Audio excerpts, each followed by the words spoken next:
Nick Ball versus Brandon Figueroa is literally going to be a war, a complete war for all 12 rounds, where Brandon Figueroa is this weird he's a good fighter, I guess, or at least he made it to the highest of the highs when it comes to boxing, but he has this weird in the pocket style where he's just kind of smothering you, putting all his body weight on you. And despite him being a tall fighter, he gives up his ability to hold the range, to go and do an entire battle that he doesn't necessarily have to do. But that's probably what makes him so interesting. But with Nick Ball, he also has this forward pressure style, but he will move back, he will dodge, he will duck down very low. Since he's a short guy, when he ducks, it's all the way low. And judging this fight, it's a little bit odd, but we can just try to see and analyze the different fighting styles of both guys.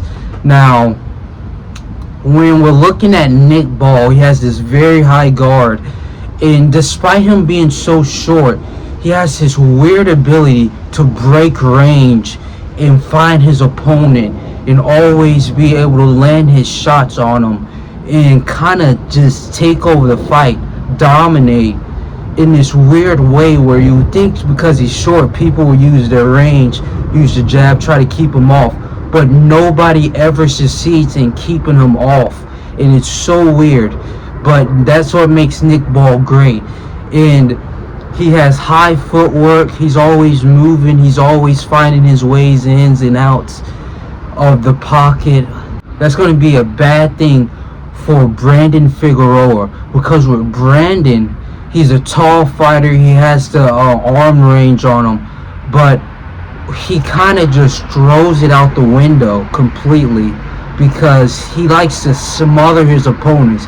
But in the process of smothering his opponents with all of his pressure, he kind of takes away from his own power, and he's not able to land with the efficiency he should be, because he's all in the pocket, he's throwing his punches weird, he's not able to put the full velocity behind his punches, and it kind of makes him a bit weak in the pocket or in the fight, because he's not able to establish himself ever.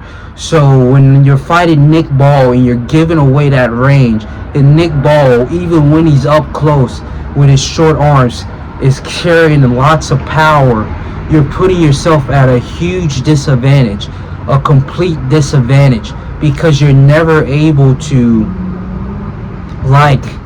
efficiently let off your shots, and it's going to be a bad night for Figueroa, in my opinion.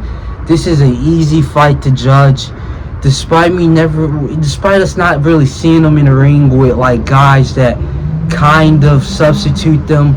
But with Nick Ball, he has the better resume, the better fighting style, in my opinion, the better fighting IQ.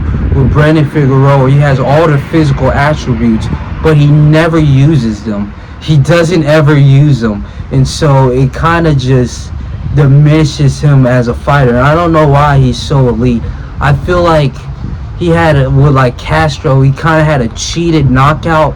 It should have never happened, because he was laying like these very low power shots, and they stopped the fight for no reason, and he kind of got carried to the top of the game, in my opinion. But we'll see what comes from this.